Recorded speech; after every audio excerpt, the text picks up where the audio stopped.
আসসালামু আলাইকুম। Khulna collectorate public school and college কর্তৃক আয়োজিত অনলাইন ক্লাসে একাদশ দ্বাদশ শ্রেণীর ব্যবসা শিক্ষা বিভাগের শিক্ষার্থীদেরকে ওয়েলকাম করছি আমার আজকের ক্লাসে। কেমন আছো তোমরা শিক্ষার্থী? আশা করছি যে যেখানে আছো সুস্থ আছো, ভালো আছো। এই যে ভয়ানক পরিস্থিতি চলছে, আমরা লকডাউনে আছি, এই পরিস্থিতি দেখে কিন্তু আমাদের যে সরকার, সেই সরকার কিন্তু আমাদের সিলেবাসকে অনেকটা কমিয়ে দিয়েছে। তো আমাদের কিন্তু আসলে ভয়ের কোনো কারণ নেই যদি আমরা একটু বাসায় বসে অনলাইনে ক্লাসগুলো দেখি, কিংবা নিজেরা একটু বই খাতা খুলে চেষ্টা করি। কিছু কিছু সাবজেক্ট আছে অবশ্যই খুবই কঠিন, সেগুলো দেখা যায় যে একজনের সহায়তা ছাড়া হচ্ছে না, বাসায় লাগে টিচার। বাট কিছু কিছু সাবজেক্ট আছে যেগুলো কিন্তু আমরা নিজেরাও পড়ে, আর যে ক্লাস টিচার যে ক্লাসগুলো নিচ্ছে সেগুলো দেখলে কিন্তু কভার আপ করা যায়। তেমনই একটা সাবজেক্ট হচ্ছে আমাদের উৎপাদন ব্যবস্থাপনা ও বিপণন। এবং সরকার কর্তৃক যে শর্ট সিলেবাস দেওয়া হয়েছে তাতে যে চ্যাপ্টারগুলো দেওয়া হয়েছে, এটা কিন্তু খুবই ইন্টারেস্টিং, দারুণ মজার কিছু চ্যাপ্টার, যেখানে তুমি নিজে পড়লেই অনেক কিছু এমনিতেই বুঝতে পারবে। আর আমি তো আছি তোমাদের সহায়তা করার জন্য। তো চলো আজকে আমরা একটা নতুন অধ্যায় নিয়ে তোমাদের সামনে এসেছি, সেটা একটু বোঝার চেষ্টা করি। এই চ্যাপ্টারটা কিন্তু অনেক ইম্পর্টেন্ট, দেখতেই পাচ্ছ আমি লিখে রেখেছি উৎপাদন ব্যবস্থাপনার বইয়ে। এটা হচ্ছে পঞ্চম অধ্যায়। তো আমরা আজকে এটা দিয়ে পড়বো উৎপাদন ব্যবস্থাপনা সম্পর্কে, প্রোডাকশন ম্যানেজমেন্ট। তোমরা চট করে যদি বইটা নিয়ে বসে যাও তাহলে কিন্তু খুব সহজেই তোমরা কিন্তু এটাকে ধরতে পারবে। তো এর আগে কিন্তু আমরা জেনেছি যে উৎপাদন কি। আসলে উৎপাদন মানুষের পক্ষে কিন্তু কোনো কিছু উৎপাদন করা সম্ভব না, মানে তৈরি করা সম্ভব না। উৎপাদন বিষয়টা কিন্তু একটু ভিন্ন। যদি মানুষকে প্রশ্ন করা হয় এটা কি আপনি তৈরি করেছেন, লাইক যদি আমার কারখানা হয়, যে এই মার্কারের কারখানা হচ্ছে আমার, তাহলে যদি আমি বলি যে এটা আমি তৈরি করেছি, এটা কিন্তু সম্পূর্ণভাবেই ভুল একটা অ্যান্সার হবে। কারণ মানুষের পক্ষে কোনো কিছু সৃষ্টি বা তৈরি করা সম্ভব না। মানুষের পক্ষে কেবলমাত্র প্রকৃতি প্রদত্ত যে সম্পদগুলো সেগুলোকে এনে আকার আকৃতি পরিবর্তন করে এটার নাম দেওয়া যায় উৎপাদন। তার মানে আমি প্রকৃতি প্রদত্ত কিছু কাঁচামালকে এনে আমার শ্রমিক এবং আমার যন্ত্রপাতির সাহায্যে এর আকার রূপ পরিবর্তন করে মানুষের ব্যবহার উপযোগী পণ্যদ্রব্য তৈরি করতে পারি। আর এই পণ্যদ্রব্য তৈরি করাটাকে বলা হয় উৎপাদন। আর এই উৎপাদন করতে গেলে যে যে বিষয়গুলোকে মাথায় রেখে আমরা উৎপাদন করি, সেটা হতে পারে উৎপাদনের পরিকল্পনা করা, সেটা হতে পারে উৎপাদনের জন্য কাঁচামালগুলো আনা, সেটা হতে পারে উৎপাদনের জন্য শ্রমিকগুলো রেডি করা, কোনো পদ্ধতি তো মানে রেডি করা, আবার পণ্যটার নকশা তৈরি করা, এই সব কিছু। এবং এই যে করতে গেলে যে আমাদের যে সংগঠিতকরণ, এই বিষয়গুলোকে নিয়েই কিন্তু কি করা হয়, তখন কাজ করা হয়। আর এই যে কর্ম প্রচেষ্টাটা, এটাকে কিন্তু ব্যবস্থাপনা বলা হয়। আমরা জানি যে কাউকে দিয়ে সুকৌশলে কাজ করিয়ে নেওয়াটাই হচ্ছে ব্যবস্থাপনা। তাহলে উৎপাদন করতে গেলে সুকৌশলে যখন আমরা কি মানুষকে দিয়ে যন্ত্রপাতির সাহায্যে প্ল্যানিং করে উৎপাদনের কাজটা করি, তাকে উৎপাদন ব্যবস্থা বলা যায় নাকি? আমরা উৎপাদনের সংজ্ঞা জানি, আমরা ব্যবস্থাপনার সংজ্ঞাও কিন্তু ইতিমধ্যে জেনে গিয়েছি। তাহলে উৎপাদন ব্যবস্থাপনা বলতে কি বোঝায় বলো শিক্ষার্থী? যে প্রকৃতি থেকে প্রদত্ত সম্পদগুলো এনে মানুষের আকার আকৃতি, মানুষের ব্যবহার উপযোগী পণ্যদ্রব্য তৈরি করার জন্য যে ব্যবস্থাটা করা হয় তাকে উৎপাদন ব্যবস্থাপনা বলা হয় নাকি? আমরা একটু বোর্ডে দেখি ক্লিয়ারলি আমরা কি লিখেছি। উৎপাদন কাজ সঠিকভাবে পরিচালনা করার জন্য উৎপাদন বিষয়ক পরিকল্পনা গ্রহণ। তার মানে উৎপাদন, শুধুমাত্র উৎপাদন, এখানে কিন্তু পুরো প্রতিষ্ঠানের সার্বিক যে পরিকল্পনা সেটাকে বলছি না আমরা। কারণ একটা প্রতিষ্ঠানের সার্বিক পরিকল্পনার মধ্যে থাকে সেই প্রোডাকশনটা, সেলসটাও। কিন্তু আমরা কিন্তু এখানে সেলসের কোনো বিষয় আনছি না। উৎপাদন ব্যবস্থাপনা মানেই হচ্ছে শুধুমাত্র উৎপাদন রিলেটেড বিষয়গুলো এখানে জড়িত। তাহলে দেখো, উৎপাদন কাজ সঠিকভাবে পরিচালনা করার জন্য উৎপাদন বিষয়ক পরিকল্পনা গ্রহণ, প্রয়োজনীয় উপকরণ সংগঠিতকরণ, মানে যা যা লাগবে, সেটা হতে পারে কাঁচামাল, শ্রমিক, যন্ত্রপাতি, মেশিনারিজ, এভরিথিং, যা যা আমাদের উৎপাদন করতে প্রয়োজন, সেই প্রয়োজনীয় উৎপাদনগুলো সংগঠিতকরণ, তাদের সঠিকভাবে কাজে লাগানোর প্রচেষ্টাকেই, এই যে কর্ম প্রচেষ্টা, এই প্রচেষ্টাটাকে বলা হয় উৎপাদন ব্যবস্থাপনা। খুব সহজেই কিন্তু তোমরা বুঝতে পারছো যে উৎপাদন ব্যবস্থাপনা কাকে বলে। তোমরা যদি বইটা খুলে আরও একটু ক্লিয়ারলি দেখো, কনসেপ্টটা তোমাদের আরও বেশি ক্লিয়ার হয়ে যাবে। আমি কি বলছি তাহলে, যে একটা প্রতিষ্ঠান যখন স্থাপন করা হয়, অবশ্যই সে প্রতিষ্ঠানটা কোনো একটা লক্ষ্যকে সামনে নিয়ে হয়। আর সেটা যদি উৎপাদনমুখী কোনো প্রতিষ্ঠান হয়, সেখানে কিন্তু উৎপাদনের জন্য যে যে কাজগুলোকে করা হয়, শুধুমাত্র উৎপাদন, not sales, not anything others, okay. So উৎপাদনকে কেন্দ্র করে যে কাজগুলো করা হয়, যে ব্যবস্থাপনায় করা হয়, তাকে উৎপাদন ব্যবস্থাপনা বলে। এবং একটা প্রতিষ্ঠানের জন্য উৎপাদন ব্যবস্থাপনা অনেক বেশি প্রয়োজন এই জন্য, কারণ যদি উৎপাদন সঠিকভাবে না করা হয় তাহলে সেটা বিক্রি হবে না, বিক্রি না হলে মানুষ বাজারে সেটাকে গ্রহণ না করলে আমার প্রতিষ্ঠান কিন্তু পুরো ধসে যাবে। কারণ একটা উৎপাদনমুখী প্রতিষ্ঠান কিন্তু 1-2 টাকার বিষয় না, এখানে লক্ষ লক্ষ মাঝে মাঝে কোটি টাকারও ইনভেস্টমেন্ট থাকে। সো উৎপাদন ব্যবস্থাপনা কিন্তু এখানে খুবই গুরুত্বপূর্ণ একটা বিষয়, এবং যে কোনো প্রতিষ্ঠানের জন্য এটা কিন্তু খুব গুরুত্বপূর্ণ একটা টপিক। তো দেখো এখানে গুরুত্বটাকে আমরা একটু দেখছি। আমাদের পরবর্তী প্রশ্ন হচ্ছে, আমি জাস্ট প্রশ্নটা লিখে রেখেছি যে এর গুরুত্ব কি। যেহেতু জায়গার স্বল্পতা, আমি এটাকে জাস্ট গুরুত্ব কি লিখলাম, এবং তোমাদের সুবিধার্থে এবং সময়টাকে যেহেতু বলতে গেলে এটা সম্পূর্ণ হচ্ছে থিওরিক্যাল একটা সাবজেক্ট, এটা তোমাদের বলে বুঝিয়ে দিতে হবে। সো দ্যাটস ওয়াই কিন্তু আমি আগে থেকে বোর্ডে লিখে রেখেছি। দেখো একটু কি লিখেছি আমি এখানে। গুরুত্ব, প্রথম পয়েন্ট আমরা ধরবো উৎপাদন নিয়ন্ত্রণ। আমরা এখান থেকে শুরু করছি, উৎপাদন জটিলতা মোকাবেলা। নাম্বার 1 যদি আমি এটা ধরি, উৎপাদন জটিলতা মোকাবেলা। আসলে উৎপাদন করতে গেলে অনেক ধরনের জটিলতার সম্মুখীন হতে হয়। যেমন যদি আমি হঠাৎ করি কোনো প্ল্যান প্রোগ্রাম ছাড়া চিন্তা করি যে আমি কালকেই এতগুলো মাল উৎপাদন করব, বাজারে বিক্রি করে দেবো, এইভাবে হঠাৎ করে কিন্তু কোনো কাজ করা যায় না। আমাদের কি করতে হবে, উৎপাদন পরিকল্পনাটা আগে করতে হবে, যে উৎপাদনকে আমি কিভাবে করতে পারি, কোন মেশিন দিয়ে করতে পারি, কোন কোন লোকগুলোকে আমি কাজে লাগাতে পারি, কারা দক্ষ, কারা হচ্ছে স্মার্ট, কারা এই কাজটাকে একটা পর্যায়ে নিয়ে যেতে পারবে। এবং প্রতিযোগিতায় টিকে থাকার জন্য এত কিছু, যেহেতু সো আমাকে উৎপাদনের যে জটিলতাটা, যে উৎপাদন করতে গেলে কোনো ঝামেলায় না পড়ি। দেখা গেল কাঁচামাল এনেছি, স্বল্পতা রয়ে গেছে কাঁচামালের, এখন প্রোডাকশন বন্ধ হয়ে গেছে, অথবা অনেক বেশি কাঁচামাল এনেছি, প্রোডাকশন হয়ে যাওয়ার পরে কাঁচামাল রয়ে গেছে। তো এই জটিলতাগুলোর দায়ভার কে নেবে? সো কী করতে হবে, এই জটিলতাগুলো আগে থেকে মোকাবেলা করার জন্য প্ল্যানিং করতে হবে। সেটার জন্য উৎপাদন ব্যবস্থাপনার গুরুত্বটা অনেক বেশি, কারণ একজন দক্ষ ব্যবস্থাপক কিন্তু এই কাজগুলো করে থাকে। ব্যবস্থাপকের কাজগুলোই কিন্তু হচ্ছে ম্যানেজ করা, ম্যানেজমেন্ট, ম্যানেজার মানে হচ্ছে যে কোনো কাজকে ম্যানেজ করা। সো এই যে মোকাবেলা করাটা কিন্তু একটা ম্যানেজার কাজ।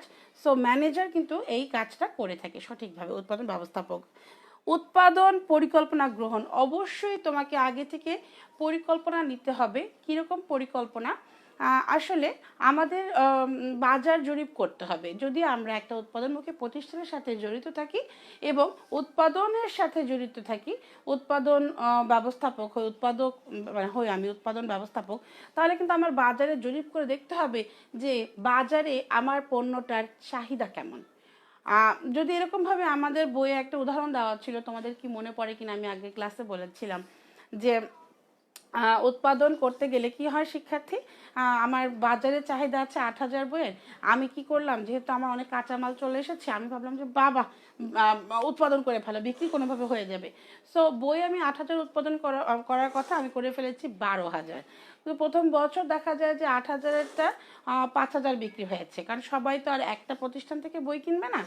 তো 5,000 বিক্রি হয়েছে, তাহলে বাকি থেকে যায় 12,000 থেকে 7,000 মাল, তাই না? তো এই 7,000 মাল যখন রয়ে গেছে, পরবর্তী বছরে কি হয়েছে যে নতুন একটু কারেকশন হয়েছে, বানানের যে ভুল টুলগুলো কারেকশন হয়ে নতুন যে বইগুলো সেগুলো বাজারে ভালো চলছে, সেখান থেকে পরবর্তী বছরে দেখা গেল আর 2,000 বই আমার বিক্রি হলো, আরও 5,000 বই রয়ে গেল। তারপরের বছর দেখা গেলো যে সিলেবাস বদল হয়ে গেছে, তো সেখান থেকে বড় জোরের 1 বছরে 1,000 বই বিক্রি হলো। তাহলে আমার বাকি থেকে যায় কিন্তু সেই সর্বসা করলে যে 4,000 আমি বাড়তি করেছিলাম, সেই 4,000 ধরে আমার কিন্তু উৎপাদনটা স্টকে রয়ে যায়।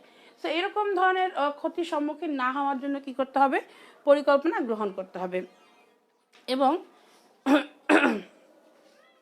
এটা কিন্তু খুব গুরুত্বপূর্ণ একটা টপিক, ঠিক আছে? পরিকল্পনা গ্রহণের পরে হচ্ছে পণ্য ও দ্রব্যের নকশাকরণ। এটা অবশ্যই উৎপাদন ব্যবস্থাপনার মধ্যে পড়ছে। উৎপাদন ব্যবস্থাপনার মধ্যে পড়ছে কারণ পণ্য নিয়েই তো উৎপাদনের কাজগুলো হচ্ছে। পণ্যটাকে তৈরি করার জন্য, পণ্যটাকে বাজারে ছাড়বো, তাই না? তার জন্য তো পণ্যটা তৈরি করা হচ্ছে, এবং এই উৎপাদনের সময়ে কিন্তু এই পণ্য দ্রব্যের নকশাটা কিন্তু তখন করতে হয়, এছাড়া কিন্তু এটা করাটা সম্ভব হয় না, ঠিক আছে? সো আমাদেরকে কি করতে হবে শিক্ষার্থী, আমাদেরকে পণ্য ও দ্রব্যের নকশার বিষয়টা আগে থেকে জানতে হবে। ওকে, তোমরা চাইলে এটা এখনই তুলে নিতে পারো শিক্ষার্থী, এটা তোমাদের জন্য একটু বেটার হয়, তুলে নাও প্লিজ।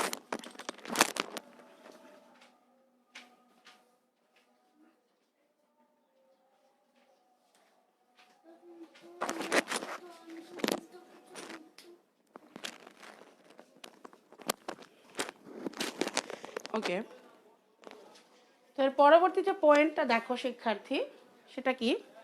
পদ্ধতি নির্ধারণ। অবশ্যই পদ্ধতি নির্ধারণটা উৎপাদন ব্যবস্থাপনায় একটা গুরুত্ব বহন করে, কারণ হচ্ছে সঠিকভাবে উৎপাদন করতে গেলে ব্যবস্থাপকের কিন্তু আগে থেকে কোন ওয়েতে আমি উৎপাদন করব, কয়টা মেশিন ব্যবহার করছি এবং কোন মেশিনে কোন কাজটা হবে, কোন শ্রমিক কোন কাজটা করবে, কিভাবে কাঁচামালগুলো এই আমাদের কারখানা পর্যন্ত আসবে, এভরিথিং পদ্ধতিটা নির্ধারণ করে রাখে।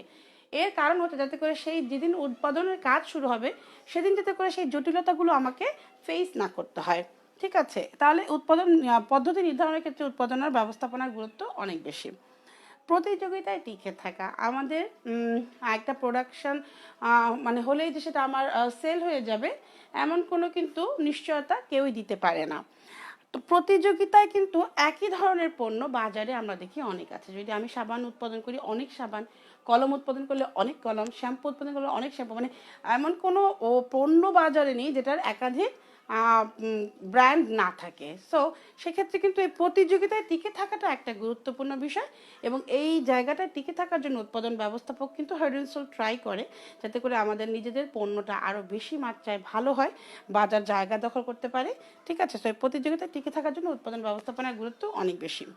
যন্ত্রপাতি উৎপাদন ও রক্ষণাবেক্ষণ, যন্ত্রপাতি যে না, এটা উৎপাদন পদ্ধতি নির্ধারণ, সরি, যন্ত্রপাতি রক্ষণাবেক্ষণ।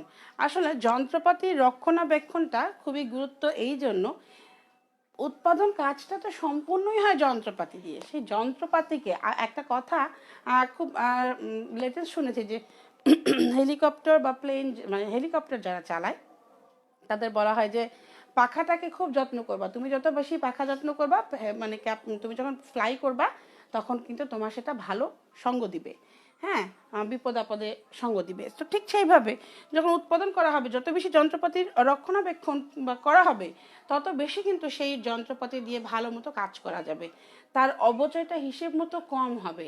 কারণ যদি আমি সবসময় আমার মেশিনের পরিষ্কার পরিচ্ছন্ন রাখি, এর বিভিন্ন জিনিসপত্র মেরামত করি, তাহলে আমার মেশিনটা বেশি দিন লাস্টিং করবে। তো যন্ত্রপাতি রক্ষণাবেক্ষণে কিন্তু উৎপাদন ব্যবস্থাপনা অনেক বেশি গুরুত্বপূর্ণ, কারণ আমরা উৎপাদনের কাজটা করার জন্যই তো এই কাজ যন্ত্রপাতিগুলো আনি। তো যন্ত্রপাতি রক্ষণাবেক্ষণ তখন অটোমেটিকলি করতেই হয়।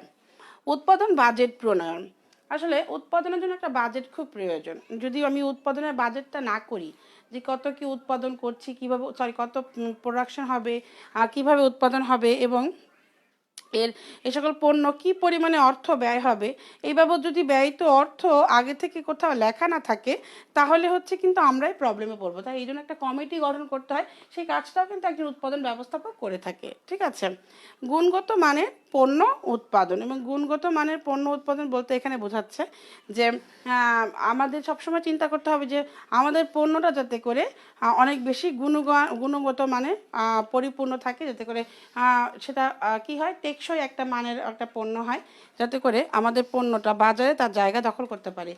উৎপাদন ব্যবস্থাপক কিন্তু এই কাজটা খুব সুন্দর করে থাকে।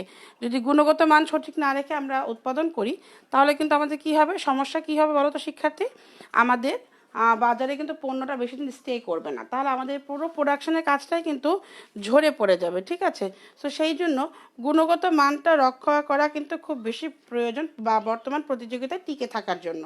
ঠিক আছে, মানসম্মত পণ্য আমাদের যত আমরা বাজারে দিব তত আমাদের বাজারটা ধরতে সক্ষম হবে। অপচয় হ্রাস, অপচয় হ্রাসটা আসলে এই জন্য গুরুত্বপূর্ণ যে উৎপাদন ব্যবস্থাপক উৎপাদনের একটি প্রতিটি ক্ষেত্রে কি করে, ব্যাপক নিয়ন্ত্রণ ব্যবস্থা আরোপ করে এবং শ্রম, সময়, অর্থের অপচয় হ্রাস করার জন্য সে সর্বাত্মক চেষ্টা করে, কারণ সে এই production manager. So production manager হিসেবে সে কিন্তু এই কাজগুলো সঠিকভাবে করে থাকে। তো উইদাউট দ্য প্রোডাকশন ম্যানেজার এই কাজগুলো কিন্তু কঠিন হয়ে যায় অপচয়টা রোধ করা, কারণ যে যার মতো কাজ করে চলে যাবে, দেখা গেলো মেশিন বন্ধ হয়েছে কিনা, লাইট ফ্যান বন্ধ হয়েছে, লাইট ফ্যান যদি বন্ধ করা তার কাজ না, বাট সে কিন্তু খাতা কলমে এই অপচয়গুলো দেখে যে হয়েছে কিনা। হ্যাঁ, তো সেই জায়গা থেকে এই উৎপাদন ব্যবস্থাপনার গুরুত্ব অনেক বেশি। এবং উৎপাদন নিয়ন্ত্রণটা এটা কিন্তু খুব খুব খুব গুরুত্বপূর্ণ একটা বিষয়, কারণ উৎপাদন কি পরিমাণ হবে সেইটা যদি সঠিকভাবে নিয়ন্ত্রণ করা না যায়, আননেসেসারি অপ্রয়োজনীয়ভাবে অনেক মাত্রায় পণ্য উৎপাদন হয়, তাহলে কিন্তু আমরা এই দিকটা আগে যেটা আমি বললাম যে 12,000 আমার দরকার ছিল না, ছিল 8,000 প্রয়োজন, 12,000 করে কিন্তু আমি আমার নিজের লোকসানটা করেছি। তো আমাকে উৎপাদনটাকে নিয়ন্ত্রণ করতে গেলে উৎপাদন ব্যবস্থাপনাটাকে ব্যবহার করতে হবে। তো এই হচ্ছে আমাদের উৎপাদন ব্যবস্থাপনার যে গুরুত্ব, সেটা আমরা দেখলাম। এবং একটা প্রতিষ্ঠানের জন্য মানে শুধু ব্যক্তিরা নিজের স্বার্থটা দেখবে না, প্রতিষ্ঠানের স্বার্থ দেখতে গেলে কিন্তু উৎপাদন ব্যবস্থাপনা অবশ্যই এখানে প্রয়োজনীয় একটা বিষয়। ঠিক আছে, তো এইটা হচ্ছে আমাদের আজকের টপিক, যেটা আমরা বলছি যে উৎপাদন ব্যবস্থাপনা কি এবং উৎপাদন ব্যবস্থাপনার গুরুত্ব। হ্যাঁ, এই এই জিনিসগুলো কিন্তু তোমাদের মাথায় রাখতে হবে শিক্ষার্থী। এর পরবর্তীতে আমি চলে যাচ্ছি পণ্য, যেটা আমাদের শর্ট সিলেবাসে দেওয়া হয়েছে, পণ্য বা দ্রব্য। হ্যাঁ, দ্রব্য ও সেবা কি, আমি এটা মুছে ফেলছি।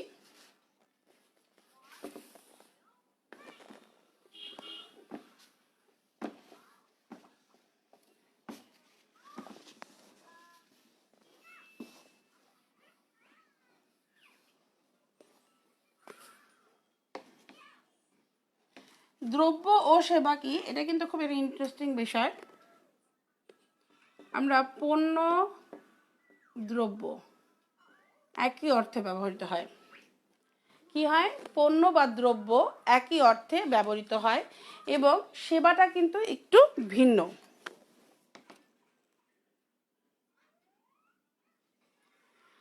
যদি আমি এইভাবে বলি যে আমার খুব চোখে সমস্যা হচ্ছে এবং আমি চোখটাকে দেখানোর জন্য ডাক্তারের কাছে গেলাম, ডাক্তারের সাথে পরামর্শ করে বিভিন্ন পরীক্ষা নিরীক্ষার পর ডাক্তার আমাকে কিছু মেডিসিন দিল এবং আমাকে চশমা ব্যবহার করতে বলল।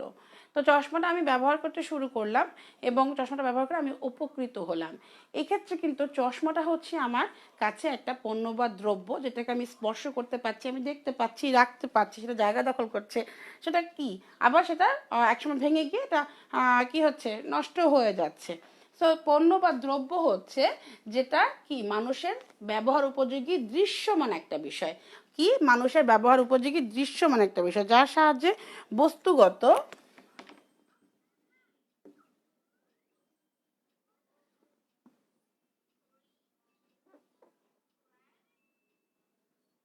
বস্তুগত ও অবস্তুগত বলা যাবে না, যার সাহায্যে বস্তুগত কি হয়, আমাদের বস্তুগত অভাব পূরণ করা যায়।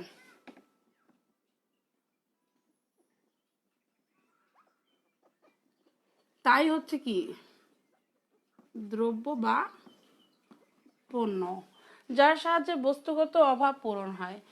আর সেবাটা হচ্ছে অবস্তুগত, যেটাকে ধরা ছোঁয়া যাবে না। যেমন ডাক্তারের যে পরামর্শ, সে আমাকে যে ওষুধগুলো প্রেসক্রাইব করেছে, তাহলে ডাক্তারের পরামর্শটার জন্য আমরা ফিস দিয়েছিলাম, তাই না? তাহলে সেটা কি আমাদের সেবা, আমরা সেবার জন্য কিন্তু ফিস দেই। তোমরা যেমন স্কুল কলেজে পড়ো, টিচারের কাছে পড়ো, তার তার পড়াটা কি তুমি ধরতে পারো? তার পড়াটা তুমি আত্মস্থ করো ভিতরে, কিন্তু তুমি বই খাতা ধরতে পারো, কলম ধরতে পারো, টিচারকেও ধরতে পারো। সো বই খাতা হচ্ছে দ্রব্য, যেটা বস্তুগত, যার জায়গা দখল আছে, দৃশ্যমান আছে, ধ্বংস আছে। কিন্তু সেবা, এটা কিন্তু মানে ধরা ছোঁয়া যাবে না। ঠিক আছে, সো এটা হচ্ছে অবস্তুগত, যেটা মানুষের অভাব পূরণ করে।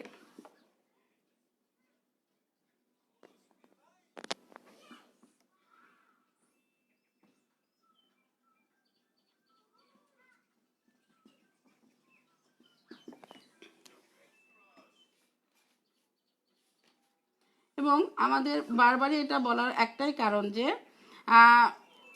সেবা মূলত অস্পর্শনীয়, সেবা চোখে দেখা যায় না, স্বাদ গ্রহণ করা যায় না, গন্ধ নেওয়া যায় না। যা অস্পর্শনীয়,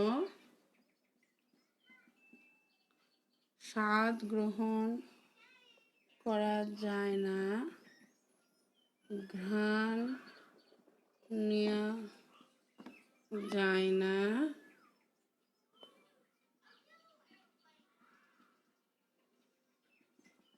চোখেও দেখা যায় না, কিন্তু অপূর্ণ দ্রব্য কিন্তু ধরা যায়, ছোঁয়া যায় এবং স্বাদ গ্রহণ করা যায়। ঠিক আছে, সো দ্রব্য বা পণ্য হচ্ছে এমন একটা বস্তুগত বিষয় যা আমরা কিন্তু অভাব পূরণের জন্য ব্যবহার করে থাকি।